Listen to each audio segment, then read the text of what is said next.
Hello, I'm David Iron, founder of Lunar Mission 1, the international space mission to the Moon. I'd like to introduce to you INFINOS Technology, with whom we have a collaboration agreement.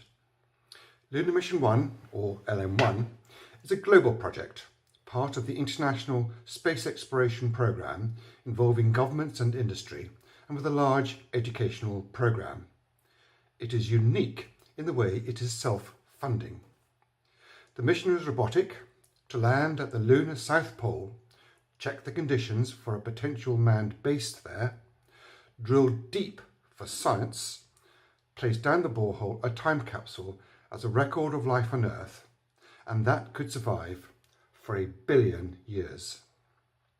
In addition to this large-scale digital record, it will contain personal information from paying customers who could also store their DNA in the form of a strand of hair, and that provides for the project's funding. We can get schools and colleges to help create the free record of life on Earth and to take part in several science and technology challenges.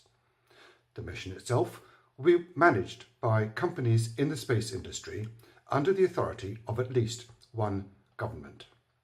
It will take about 3 years to put the project together, with all its commercial and financial arrangements, and then perhaps another 6 years to fully design, develop and build the spacecraft before launching it on its way to the Moon. We announced the project by crowdfunding from London, and we are seeking the next stage of sponsorship. In the meantime, we're creating chapters of volunteers and pilot schools from around the world. And that leads to this introduction to LM1 India and to its leader, Saurav Karmakar, and his company, INFINOS. The plan is to promote LM1 in India to schools and so on, and start its public engagement.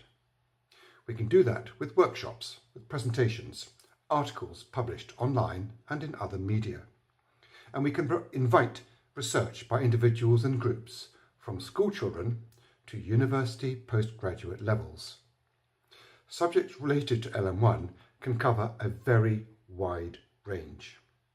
A major activity is LM1's archive, the history and civilization of humankind, the biological life on Earth and its environment.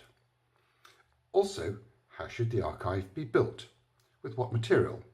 How should the data be collected and organised? And how should it be read by unknown beings in the future? Then there's the science and technology of the space mission itself. How should the spacecraft get to the Moon and land at its South Pole? How should the drilling work under remote control from Earth? How can we prevent the borehole from collapsing? What lunar science should we do, and what instruments should we carry? A really interesting question is, how could the archive be found at some time in the future? India is a very large country with an established technological base and a growing interest in space. It also has got one of the greatest civilizations of human history of all time. It should be at the forefront of LM1 as it tells its story of life on Earth, created in our time for discovery long into the future. The LM1 India chapter is leading on the growth of LM1's non-profit educational activities, and INFINOS is looking for technology collaborations. Already there are Indians in other countries who are linked into LM1. I look to India to establish what could become the largest base of Lunar Mission 1's public activities in the world.